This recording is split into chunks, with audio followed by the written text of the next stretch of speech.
Welcome to my kitchen here at Trails N62.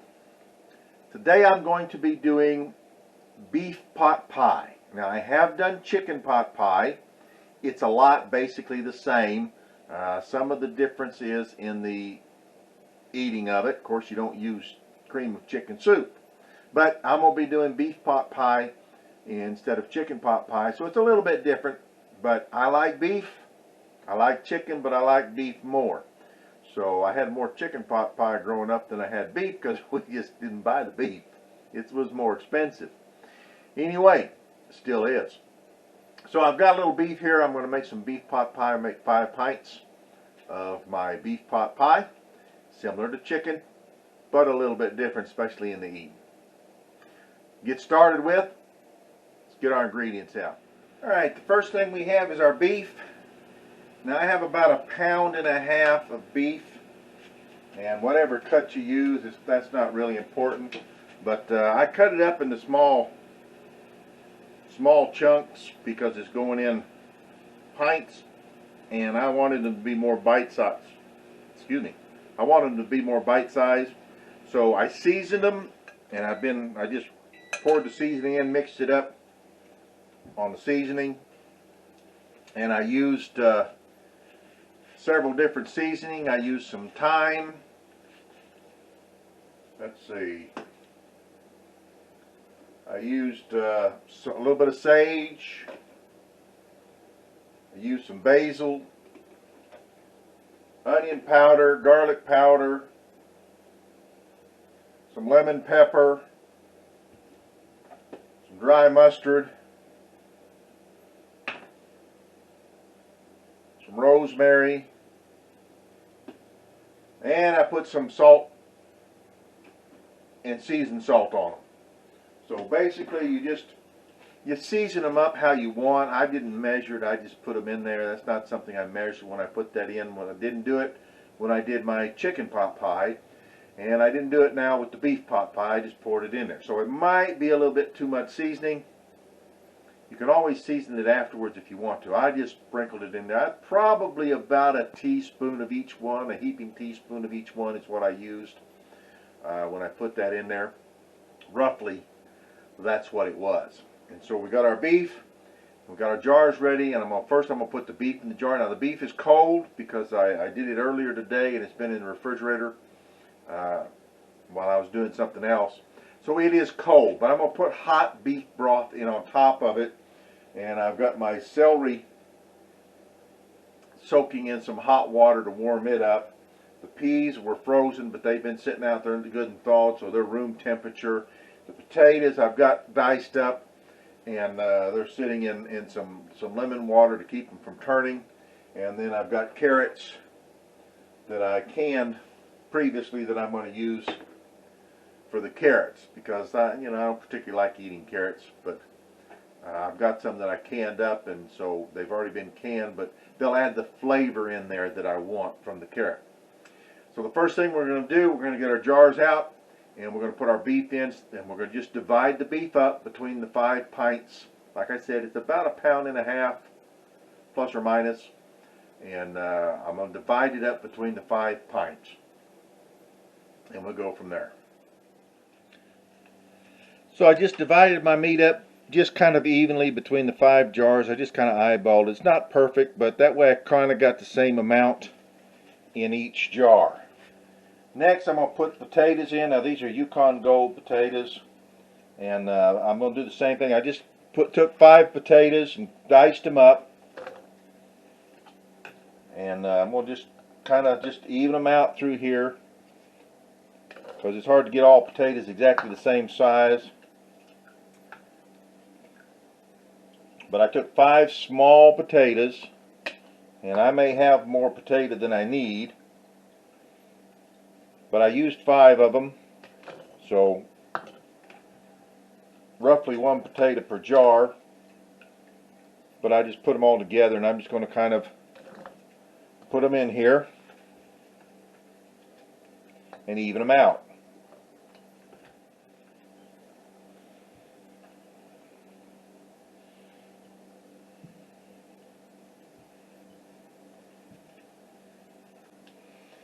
Now, like I said, I've got a few potatoes left over, but I'm just kind of want to make sure I got room for everything else that I put in. Now the next, I have 1 cup of celery, and this has been froze because I had some celery and I just cut it up and froze it for when I needed it. So I've got a cup.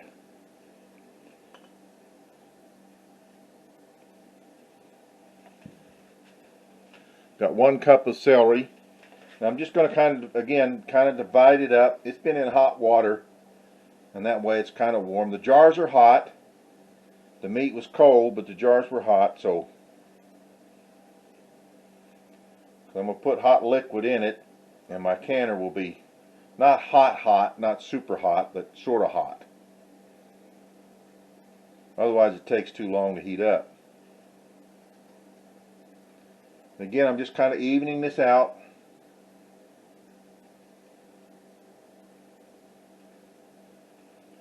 Between the jars.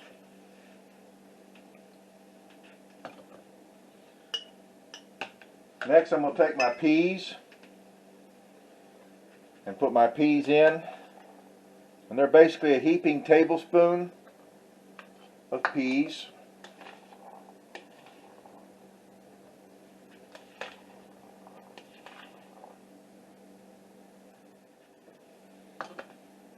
Following the peas, I'm going to put a heaping tablespoon of carrots. Now basically they're supposed to be diced carrots, so if you want to use regular carrots, diced carrots, and dice them up, that's fine. I'm going to be using carrots that I already pre-canned, so they're going to mush up a little bit. So I'm just going to take my tablespoon and just dip it down into the jar. Get me a heaping tablespoon and put in each jar. Alright, now I'm going to kind of poke these down in there. We're going to leave an inch head space. But I want as much solid in there as possible. So I have a few more potatoes. I'm going to put some more potatoes in each one of these. Yeah, because I'm kind of a meat and potatoes person. The other stuff is alright, but I like that meat and potatoes. Alright, now we are going to drain, when we eat these, we're going to drain the liquid off of them. Because you drain the liquid off, you mix in your soup. In this case, it's going to be cream of mushroom soup with the beef. Again, we want 1 inch head space.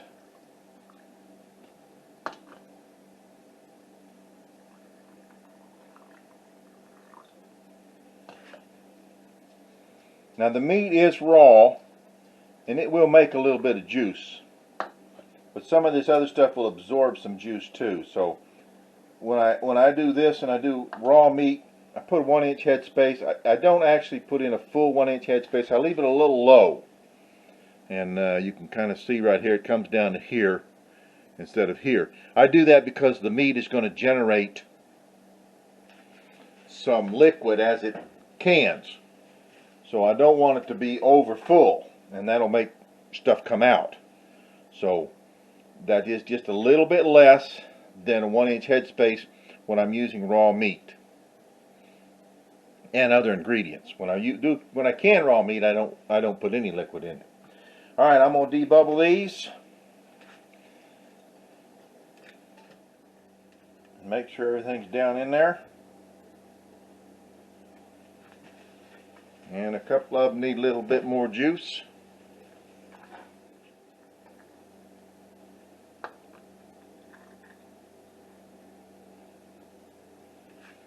Alright.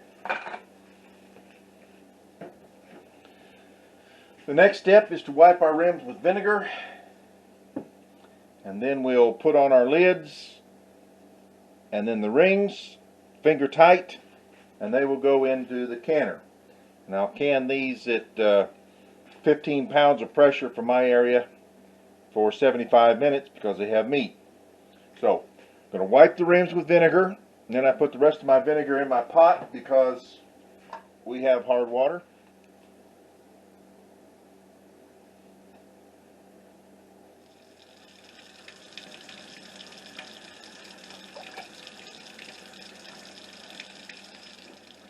Now I have 8 cups of water in my canner because that's what it calls for.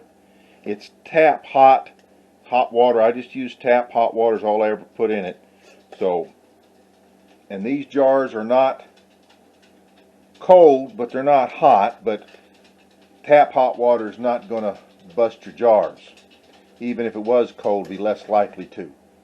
But I always try to put, if the jars are cold, you're going to put cooler water in there. I've always put at least lukewarm water in there because it's not going to bust a cold jar if it's lukewarm water.